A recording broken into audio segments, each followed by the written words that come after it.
somebody in parallel to you, Chuck D, that's just done incredible stuff on the songwriting side, such as yourself. How did you and Chuck D ever cross paths, and how did you end up in Public Enemy?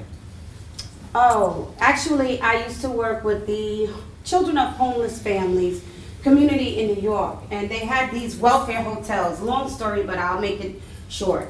They had these welfare hotels, so they were like expensive Midtown Manhattan hotels that some brilliant politician decided to put homeless families in. So they would have like 5 or 6 people, a family, living in one room with one bathroom and no kitchen and no cooking facilities at all. They'd have them living in this room in this hotel, and they would charge the city the regular rates that they would charge tourists.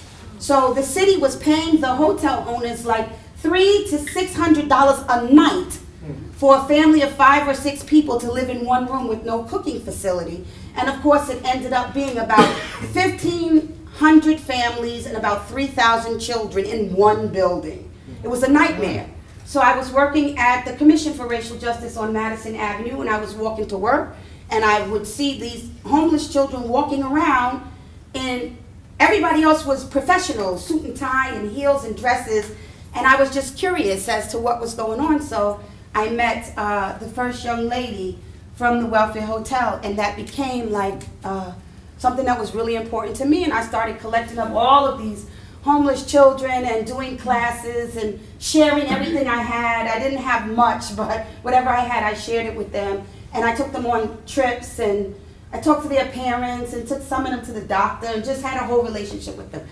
Anyway, I wanted to develop a summer camp. I felt like they needed to be removed from that situation and be like part of a boarding school or something. So I found this place in North Carolina, and I wanted to rent it, and it cost something like almost $100,000. So I had to raise some money. I didn't know how I was going to raise the money, and I just somehow thought to myself, I'm 19, these children are starting at age 8 to age 16. I'm not even old enough to be their mother. And LL Cool J is young, and all of these artists are young, and we're all from the same neighborhoods.